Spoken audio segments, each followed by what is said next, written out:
कुन्ती उवाच नमस्ते पुरुषं त्वाद्यम् ईश्वरं प्रकृते परम् अलक्ष्यं सर्वभूतानां अंतर्बहिरवस्थितम्।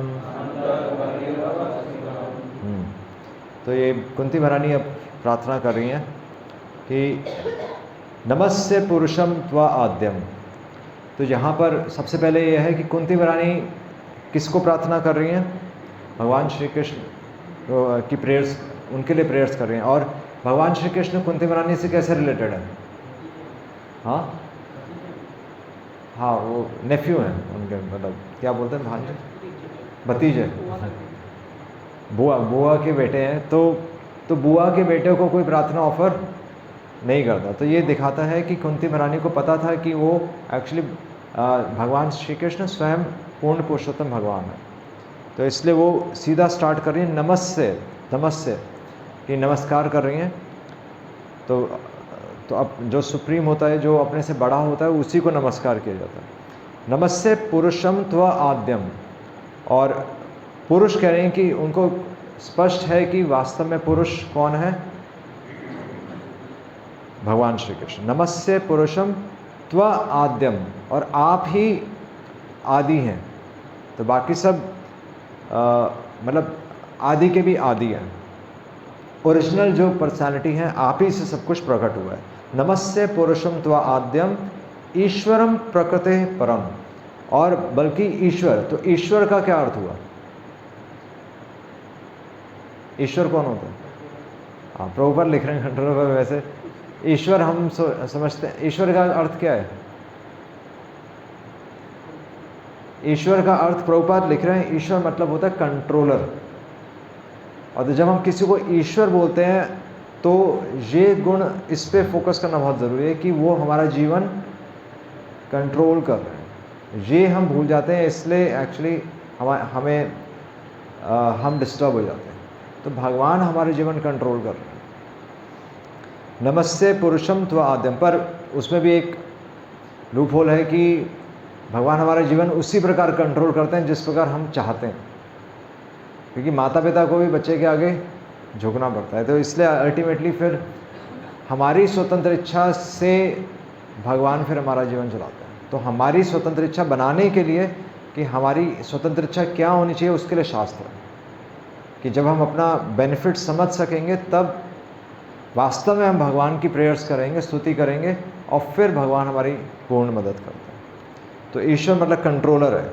नमस्ते पुरुषम त्व आद्यम ईश्वरम, और प्रकृते परम। प्रकृते मतलब ये सृष्टि, परम मतलब इस सृष्टि के आप परे हैं। मतलब कुंती महारानी कह रही हैं, जो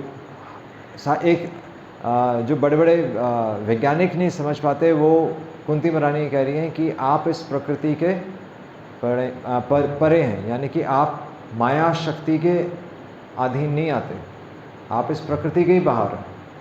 तो बिल्कुल स्पष्ट है।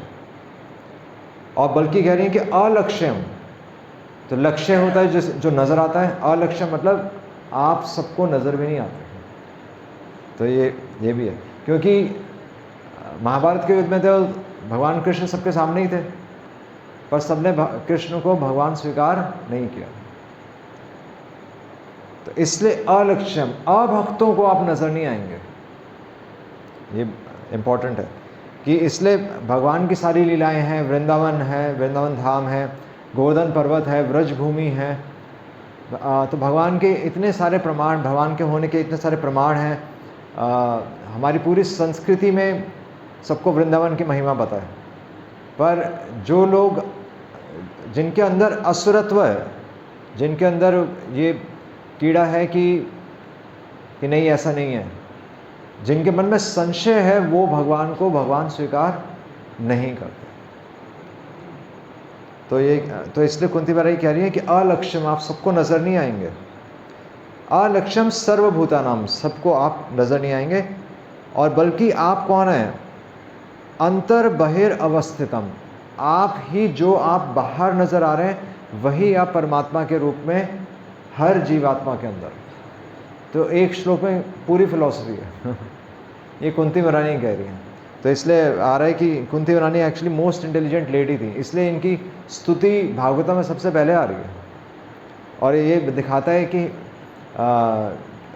कि हमारी सभ्यता में स्त्री को भी वेदों का पूरा ज्ञान था, क्योंकि वेदों का निष्कर्ष ही भगवान है, मतलब कृष्ण ही भगवान है। कृष्णस्तु भगवान स्वयं, वेदेश्च सर्वै अहम एवं वेद्य। भगवान भी भगवद गीता में ये कह रहे हैं कि वेदों के द्वारा मुझे क्यों जानो।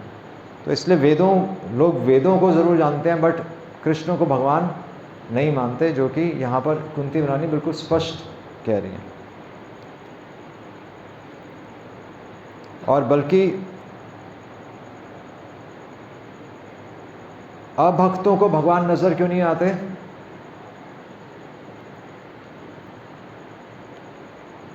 क्योंकि अभक्त अपने जीवन में कृष्ण की इंटरफेरेंस नहीं चाहते। अभक्त किसी के कंट्रोल में आना नहीं चाहते, इसलिए वो किसी और की शरण लेते हैं। भक्त हमेशा भगवान के अधीन रहना चाहता है, इसलिए वो भगवान हमेशा उसकी रक्षा करता है। तो इसलिए माया भी उसी पे काम करती है जो चाहता है कि वो संसार में ऐसे ही चलता रहे। तो इसलिए इम्पोर्टेंट क्या है इस श्लोक में?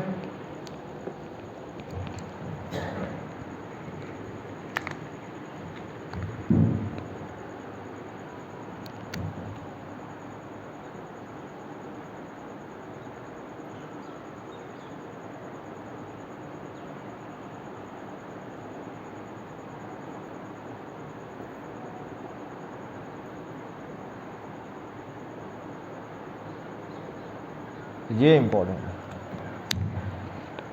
ये बिल्कुल स्पष्ट होना चाहिए कि भगवान हमारा जीवन नियंत्रित कर रहे हैं, यानी कि भगवान हमारे बारे में सोच रहे हैं। तो 19 श्लोक में आ रहा है, तो आप सब बोल सकते हैं, माया जवनिका अच्छानम अज्ञा अधोक्षजम अव्ययम न लक्ष्य से मूढ़ दृशा नटो नाट्यधरो यथा। तो कुंती महारानी कह रही है माया जवनिका अच्छानम। अच्छानम यानी कि आप ढके हुए हैं, किसके द्वारा ढके हुए हैं? एक पर्दे के द्वारा ढके हुए हैं। जवनिका एक पर्दे के द्वारा ढके हुए हैं, और वो पर्दा किसका है? माया। हमने अभी डिस्कस किया, आप माया के पर्दे के द्वारा अलक्षित हैं, सबको नजर नहीं आते। अज्ञ अधोक्षजम अव्ययम, और अज्ञ यानी कि जो अज्ञानी है, अधोक्षजम यानी कि इन इंद्रियों से आप सबको नजर नहीं आते। यानी कि अगर अतः श्री कृष्ण नाम आदि ना भवेद ग्रहम इंद्रिया, इन साधारण जो संसार में जिस इंद्रियों से हम संसार को देख रहे हैं, उन्हीं इंद्रियों से भगवान नजर नहीं आएंगे। भगवान कैसे नजर आएंगे? संतः सदैव विलोकयन्ति, क्या है, कैसे शुरू होता है? प्रेम अंजन चूरिता। प्रेम के अंजन से आप भक्त्या माम अभिजानत, प्रेम के अंजन से आप नजर आएंगे। आप सबको नजर नहीं आएंगे, बाकियों के लिए आप ढके रहेंगे। जिसको अब भगवान में आकर्षण उत्पन्न हो गया है, उसका जन्म हो गया है, वो वास्तव में भगवान की जन्माष्टमी सेलिब्रेट कर सकता है।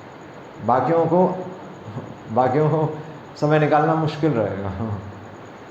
तो वे कह रहे हैं कि माया जवनिका अच्छानम अज्ञ अधोक्षजम, और अधोक्षज मतलब इन इंद्रियों से आप परे हैं। अव्ययम, बल्कि व्यय होता है कि खर्च हो जाना, अव्ययम यानी कि आप हमेशा रहेंगे।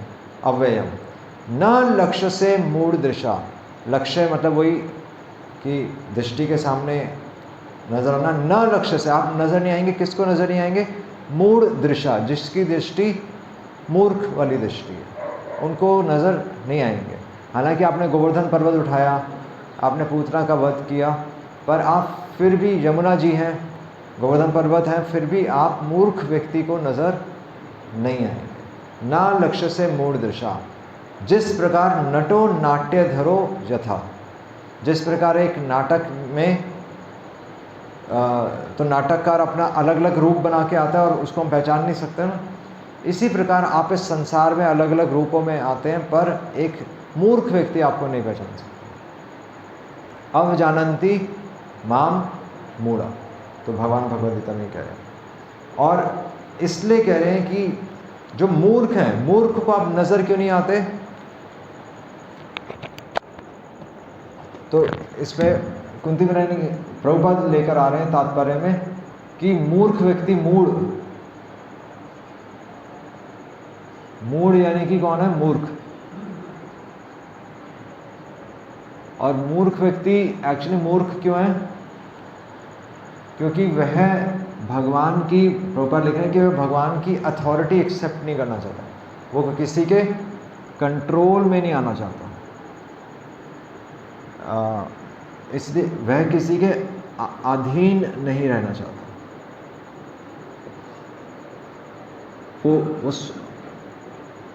वो स्वतंत्र रहना चाहता है, या दूसरे शब्दों में जो भक्ति के नियमों का पालन नहीं करना चाहता, जो बचना चाहता है, उसको भगवान नज़र नहीं आए। इसलिए भक्ति के नियमों का पालन करना बहुत इम्पोर्टेंट है, क्योंकि जो भक्ति के नियमों का पालन से ही हम आत्मा के स्तर पे आते हैं, है ना। अगर सुबह हम सोते रहेंगे तो कैसे होगा?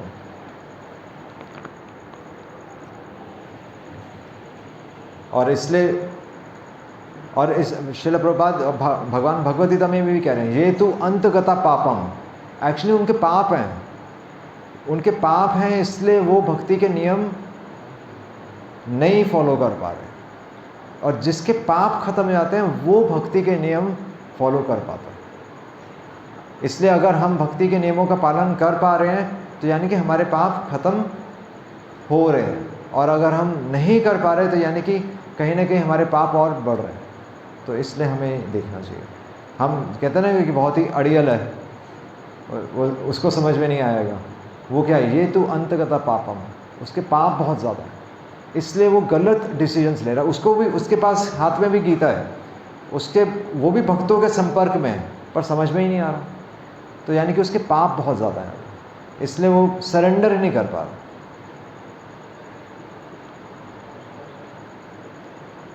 और बल्कि कुंती महारानी तो आगे आ रहे हैं, तो एक और बहुत अच्छा बात, तो 20वें श्लोक में आप देखिए, तो इसको आप रिपीट कीजिएगा। तथा परमहंसा नाम मुनीनाम अमल आत्मनाम भक्ति योग विधानार्थम कथम पश्येम हि स्त्रियः। तो कुंती महारानी अपनी पोजीशन भी बता रही हैं कि आप किसको, आप अपने दर्शन किसको देते हैं? तथा परमहंसा नाम, जो परमहंस है, जो हंस कौन होता है? जो दूध का दूध और पानी के पानी अलग कर सकता है। पर भगवद गीता की दृष्टि से हंस कौन है? जो शरीर के क्रियाएं और आत्मा की क्रियाओं को अलग देख सकता है ना। जो शरीर की ज़रूरत और आत्मा की ज़रूरत को अलग अलग देख सकता है, वो परमहंस है। तथा परमहंसा नाम, आप किनको नज़र आते हैं? आप किनको दर्शन देते हैं? परमहंस को नज़र आते हैं। मुनि नाम, और बल्कि जो इंटेलिजेंट, जो मुनिवर जो हैं, मुनियों को, मुनि नाम अमल आत्मनाम, बल्कि जिनकी आत्मा में कोई मल नहीं है, वो वास्तव में आप उनको दर्शन देते हैं। और किस प्रकार देते हैं? भक्ति योग विधानार्थम, भक्ति का जो मार्ग है ना। तो परमहंस कैसे बने, या मुनि कैसे बने हैं? भक्ति के मार्ग को कुंती महारानी ये भी स्पष्ट कर रही हैं कि भक्ति के मार्ग के द्वारा भक्ति योग विधान अर्थम, भक्ति के मार्ग का अनुसरण करके वो आपको आपके दर्शन कर पा रहे हैं। पर साथ में कुंती महारानी कह रही कथम पश्चिम ही स्त्रिया, कि कथम, कि आप बताइए कि मैं कैसे एक स्त्री होकर कैसे आपके दर्शन करूँगी। वो समझ रही हैं कि, क्योंकि वो कह रही हैं कि मैंने तो शास्त्र नहीं पढ़े, तो एक स्त्री होकर बल्कि मैं कैसे आपके दर्शन कर पाऊँगी। तो यहाँ पर तो श्रील प्रभुपाद लिख रहे हैं कि वैसे साधारण हमारी सभ्यता में तो स्त्रियों को अलग से शास्त्र नहीं पढ़ाए जाते, हालांकि उनको शास्त्र की पूरी नॉलेज थी क्योंकि घर में शास्त्र धर्म फॉलो किया जाता था। पर श्रील प्रभुपाद लिख रहे हैं कि भगवान ने स्त्रियों पर विशेष कृपा किया है, क्योंकि किसी भी धार्मिक जब ये सत्संग होता है तो वहाँ पर ज़्यादा मात्रा में स्त्रियाँ होती हैं। आप देख रहे हैं भारत में कहीं पर भी होता है तो स्त्रियाँ ही ज़्यादा होती हैं। तो प्रभुपाद लिख रहे हैं कि उन पर विशेष कृपा है। पर वो विशेष कृपा स्त्रियों पर क्यों है?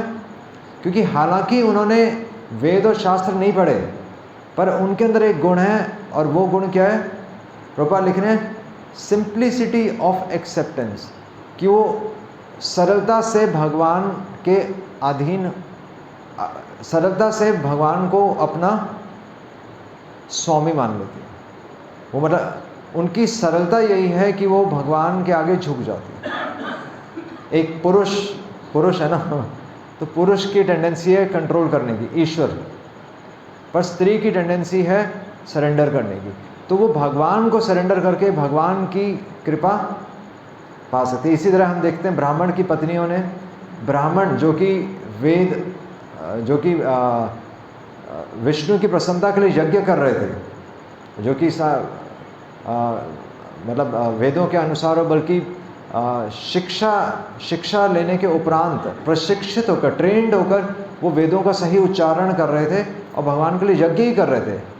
फिर भी ब्राह्मण की पत्नियों ने कृष्ण बलराम को पहचान लिया, और वो ब्राह्मण कृष्ण बलराम को नहीं पहचान पाए। वो सोच रहे थे कि जिनका वर्णन वेदों में, वो भला यहाँ कैसे आ सकते हैं, वो बल्कि धरती पर कैसे जन्म ले लेंगे, और वो बल्कि हमसे खाना मांगने आएंगे। वो ये एक्चुअली हजम नहीं कर पाए। पर ब्राह्मण की पत्नियाँ स्वभाव से सरल थी, इसलिए उन्होंने कृष्ण बलराम के बारे में सुन रखा था, और जब उनके सखाओं ने उनको बोला कि कृष्ण बलराम को भूख लगी है, तो वो बल्कि तुरंत उनके लिए भोजन लेके पहुँच गए यज्ञ के बीच में से। तो ये बहुत इम्पोर्टेंट मैसेज है। तो इसलिए यहाँ पर हालांकि कुंती महारानी कह रही हैं कि मैं कैसे आपके दर्शन कर पाऊँगी, पर प्रभुपाद कह रहे हैं एक स्त्री सरल होने के कारण, यानी कि एक भक्त जितना सरल होगा उसको उतनी जल्दी भगवान के दर्शन होंगे। तो ये एक अच्छा हमारे लिए मैसेज है।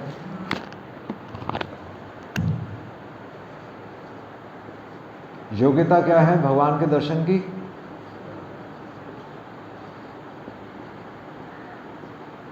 सरल। और सरल यही है कि हम किसी के अधीन रहना चाहते हैं, हम चाहते हैं कि कोई हमें कंट्रोल करे। इसलिए अभी आ जाएगा, नेक्स्ट श्लोक में आ रहा है। इसलिए अब कुंती महारानी कह रही हैं 21 श्लोक में, कृष्णाय वासुदेवाय देवकी नंदनाय च नंद गोप कुमाराय गोविंदाय नमो नमः। तो अब कुंती महारानी बिल्कुल स्पष्ट हैं। तो कुंती महारानी किसकी स्तुति कर रही हैं? कृष्णाय। वो जानती हैं कि स्पेशली यहाँ पर कृष्णाय, प्रभुपाद लिख रहे हैं कि कृष्ण क्यों बोल रही हैं कुंती महारानी, क्योंकि वो किसी भगवान के किसी दूसरे अवतार की तरफ फोकस नहीं कर रही। क्योंकि भगवान राम भी आए थे, भगवान राम की भी स्तुति कर सकती थी, पर भगवान राम एक राजा के पुत्र थे, जबकि भगवान कृष्ण हालांकि वो भी वसुदेव और देवकी के पुत्र थे, पर वो अपना तो हालांकि उनका जन्म ज़रूर एक राज परिवार में हुआ था, पर वो कहाँ कहाँ पहुँच गए थे? व्रज भूमि। व्रज भूमि में जहाँ पर वो सिर्फ एक छोटे से ग्वाल बाल थे, और बल्कि उनकी बाल लीलाएं जिस तरह आकर्षित करती हैं उस तरह किसी अन्य भगवान के किसी और अवतार की आकर्षित नहीं करती, क्योंकि वहाँ पर भगवान का ऐश्वर्य नहीं है। तो इसलिए स्पेसिफिकली कुंती महारानी किसका स्मरण कर रही हैं? भगवान की बाल लीलाओं का स्मरण कर रही हैं, कृष्णाय। और कह रही हैं कि वो कौन है? वही हैं जो कि वासुदेव है, जो कि वसुदेव के पुत्र हैं, देवकी नंदनाय। और वही कृष्ण कौन है? देवकी के नंदन है। तो उनको सब पता है कि भगवान देवकी के पुत्र थे। उनको ये भी पता है कि वहाँ पर यशोदा माँ और वसुदेव के पुत्र बने वो। नंद गोप कुमार आया, नंद महाराज के सुपुत्र थे। गोविंद आया, और भगवान की क्या क्वालिटी है? नमो ब्राह्मण देवाय गो ब्राह्मण हिताय च। हम ये श्लोक भगवान को ऑफर करते समय गाते हैं ना कि भगवान के प्रिय कौन है? भगवान का नाम गोविंद। गोविंद क्यों है? क्योंकि वो गौओं को आनंद देते हैं, और गो मतलब हमारी इंद्रियों को भी वो संतुष्ट करते हैं। तो कुंती महारानी सारी चीज़ें इंक्लूड कर रही हैं कि मैं उन कृष्ण की स्तुति कर रही हूँ। नमो नमः, उनको मेरा नमस्कार है, जो कि साक्षात एक बाल रूप में, जो कि केवल ग्वाल बाल के रूप में हमारे सामने है।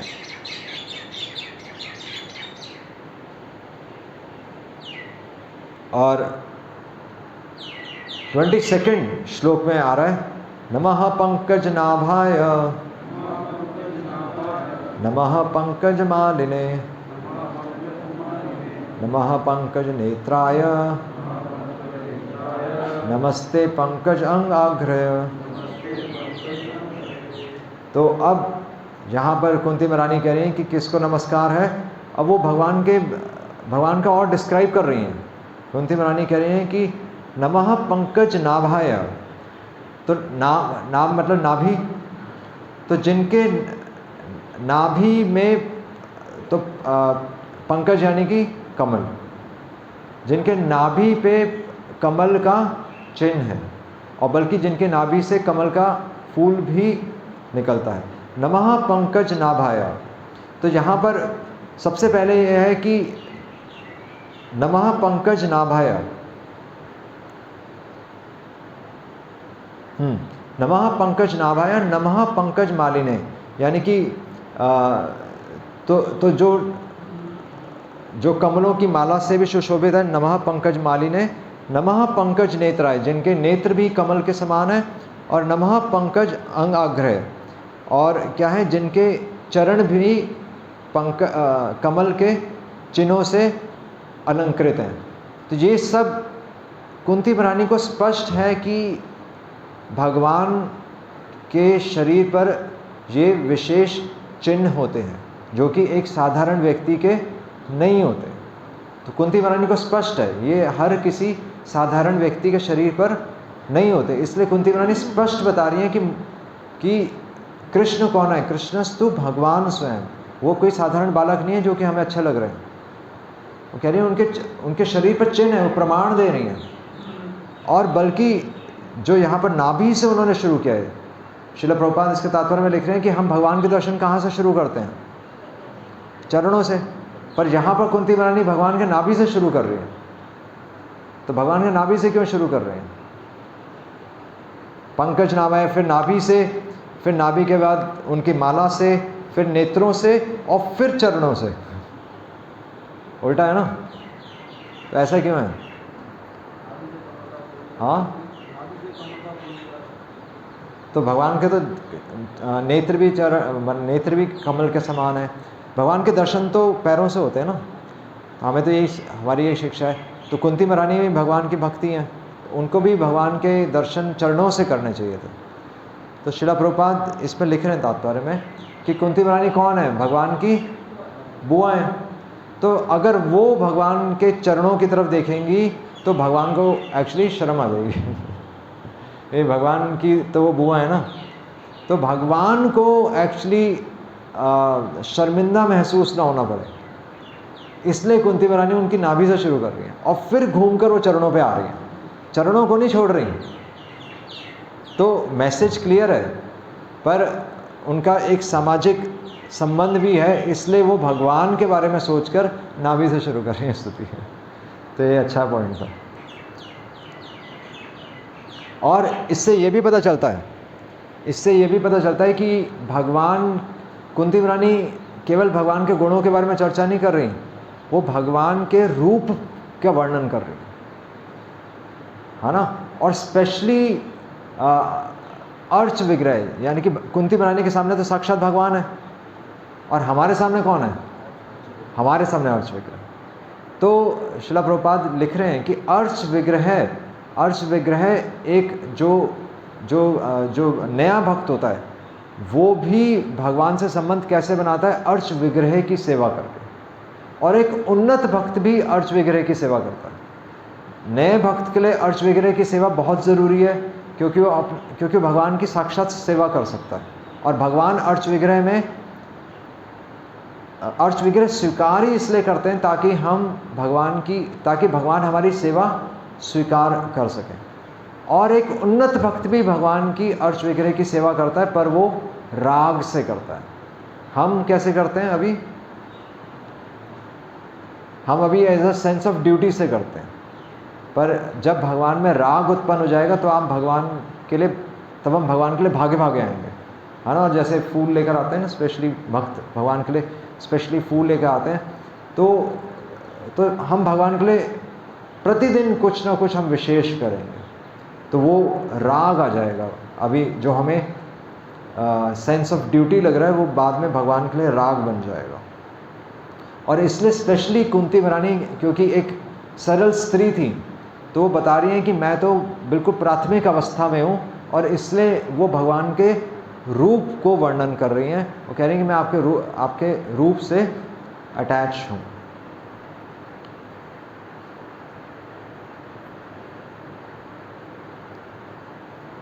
और 23rd श्लोक में आ रहा है, यथा ऋषिकेश खलेन देव की कंसेन रुद्धा अतिचरम शुच अर्पिता विमोचित अहम च सह आत्मजा विभो त्वया एव नाथेन मुहुर विपद गणात्। तो ये बहुत सुंदर श्लोक है।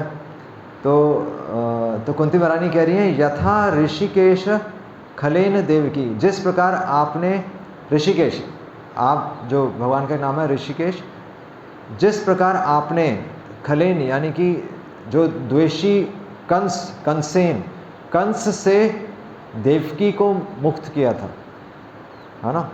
जिस प्रकार आपने कंस के द्वेष से देवकी को मुक्त किया था, रुधा अतिचरम, जो कि कंस के द्वारा बंदी बनाई गई थी और जो कि कष्ट में थी। विमोचित अहम च सह आत्मजा विभो, और उसी तरह बल्कि आपने, कुंती रानी कह रही है, मेरे और मेरे पुत्रों की भी रक्षा की। त्वया एव नाथेन, किस प्रकार रक्षा की? हमारे स्वामी बनकर। पर दोनों में फ़र्क था। देवकी की रक्षा में और कुंती महारानी की उनके और उनके परिवार की रक्षा में क्या फ़र्क था? श्रील प्रभुपाद लिख रहे हैं, कैसे रक्षा की? त्वया एव नाथेन मुहु विपद गणात्।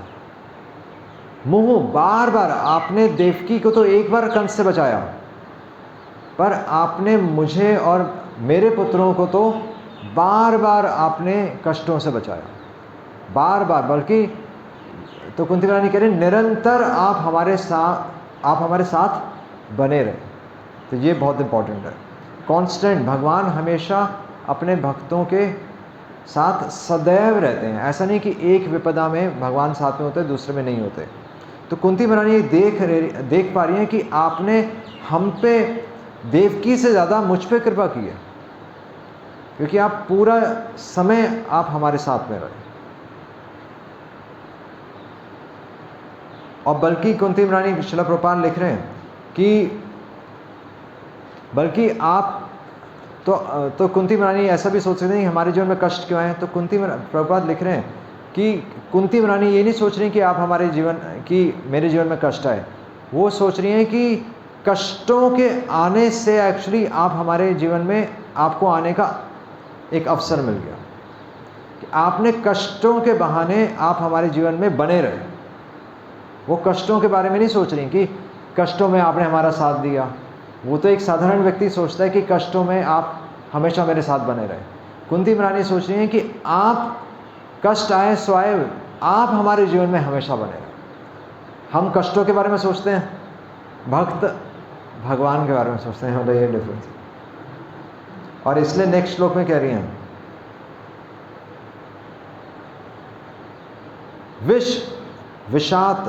विषात महाअग्ने पुरुष अद दर्शनाद असत सभया वनवास कृच्छतः। तो यहाँ पर कह रही हैं कि बल्कि हमें विष, जो भीम को विष पिलाने का प्रयास किया गया, महाअग्नि और जो लाक्षागृह जलाया गया, पुरुष अद जो कि जो हिडिंबा से जो धुआ भीम का, पुरुष अद दर्शनाद असत सभया जो द्रौपदी का चीरहरण करने का प्रयास किया गया, वनवास के समय जो कष्ट हुआ, और मृधे अनेक महारथ जो कि महाभारत के युद्ध में अनेक महारथियों का सामना करना पड़ा अस्त्रों से, द्रोण अस्त्र, बल्कि जब युद्ध खत्म भी हो गया उसके बाद भी अश्वत्थामा के ब्रह्मास्त्र के से आप किसने बचाया? आपने बचाया। समय समय पर हर क्षण बल्कि आप हमें हमारी रक्षा करते रहे। और इसलिए कह रही हैं लास्ट श्लोक, इसलिए कुंती रानी कह रही हैं, विपदः संतु ता शाश्वत। ये श्लोक याद करने वाला है, 25वां श्लोक है। विपदः संतु मतलब आए, विपदः कुंती रानी कह रही हैं विपदः संतु ता शाश्वत, कि बार बार हमारे जीवन में क्या आए? विपदाएं आए। विपदा संतु, जैसे कल्याण बोलते हैं ना, कल्याण हो, वैसे कुंती रानी कह रही है हमारे जीवन में विपदाएं आती रहें। विपदा संतु ता शाश्वत तत्र जगत गुरु, क्योंकि आप विपदाओं के साथ में आए। वो कहते हैं ना कि आप आओगे तो साथ में उनको भी ले आना। तो कुंती रानी कह रही है कि विपदाओं के साथ में आप तो आएंगे ना, तो विपदाएं आती रहें। भवतो दर्शनम, क्योंकि आपके दर्शन होंगे, भवतो आपके दर्शन होंगे। इससे बिल्कुल स्पष्ट है कुंती रानी। भवतो दर्शनम यत् स्यात्, कि आपके दर्शन होंगे, और उससे क्या होगा? अपुनः भव दर्शनम, आपके दर्शन होने से मुझे संसार के दर्शन फिर नहीं होंगे। तो मतलब ये श्लोक याद करने वाला है कि विपदः संतु ता शाश्वत तत्र जगत गुरु भवतो दर्शनम यत् स्याद् अपुनः भव दर्शनम, अपुनः भव दर्शनम। इस संसार के हमें दर्शन होने या इस संसार से भय लगना बंद हो जाएगा। कुंती रानी कह रही है कि आपके दर्शन रहेंगे सामने तो संसार से भय जाता रहेगा। इसलिए विपदाओं का स्वागत है, विपदाओं का स्वागत है, बल्कि ये हमारे लिए अवसर है कि हम भगवान का स्मरण और कर पा रहे हैं। तो जो हमारे लिए दुख है, जो बद्ध जीव, हम बद्ध जीवों के लिए जो दुख है वो भगवान के लिए या भक्तों के लिए वो सुख है, और जो हमारे लिए सुख है वो भक्तों के लिए दुख है, क्योंकि सुख में हम भूल जाते हैं भगवान को। तो इसलिए भक्ति थोड़ी विपरीत चलती है। पूरा समाज एक तरफ चल रहा होगा और भक्त को दूसरी तरफ चलना पड़ेगा। आप ये नहीं कह सकते कि मैं उसको खुश करने के लिए जा रहा हूँ, मैं उसको खुश करने के लिए जा रहा हूँ, वो बुरा मान जाएगा, बुरा मान जाएगा। भक्त का उद्देश्य ही होता है कि सामने वाला व्यक्ति बुरा मान जाए। उल्टा ही है, वो किसी को खुश करने के लिए नहीं। इसलिए प्रभुपाद यूज़ कर रहे हैं सिविल, काफ़ी बार, हाँ प्रभुपाद कह रहे हैं सिविल सुसाइड, जब तक आप सोसाइटी के लिए जिएंगे तब तक भगवान को प्राप्त नहीं कर सकते। सोसाइटी के लिए मरना पड़ता है, तब भगवान नजर आएंगे। कुंती महारानी कह ही रही हैं कि मेरे जीवन में विपदाएं आए। अगर बच्चे सुन लेंगे तो कुंती महारानी के पांडव ये सुन लेंगे। वैसे तो पांडव भगवान के भक्त हैं, पर अगर माता पिता ये प्रार्थना करेंगे तो बच्चे कहेंगे आप हमारे बारे में क्या कर रहे हो, आपने हमारे लिए कुछ प्लानिंग ही नहीं की। तो यहाँ कुछ अलग ही है ये सिस्टम। और बल्कि भगवान का भी ये मत है, क्योंकि भगवान ने भगवद गीता में क्या बोला है, दुखालयम शाश्वतम। आप जिस जगह सुख ढूंढने का प्रयास करो, आप ढूंढ कर देख लो। प्रभुपाद लिख रहे हैं भगवान ने सर्टिफाई किया है, भगवान ने सर्टिफिकेट ही दे दिया है कि संसार में आप सुख नहीं ढूंढ सकते तो करके देख लो। और इसलिए भक्त के लिए इस संसार में विपदाएं क्या हैं? विपदाएं हैं, पर वो एक स्वप्न के समान है। सपने में शेर नजर आता है और भय भी लगता है, पर जब नी आंखें खुलती हैं तो शेर नहीं होता। इसी प्रकार ये संसार में विपदाएं हैं और रात जाएगी, रात गई, फिर दिन आएगा, फिर जीवन शुरू हो जाएगा। तो भक्त हमेशा ये प्रार्थना करता है विपदः संतुता शाश्वत, क्योंकि अपुनः भव दर्शनम, भगवान के दर्शन की लालसा होती है उसे। लालसा संसार में रहने की लालसा नहीं होती, भगवान के दर्शन की लालसा होती है। हरे कृष्णा कृष्णा कृष्णा हरे हरे, हरे राम राम राम हरे हरे। श्रील प्रभुपाद की जय।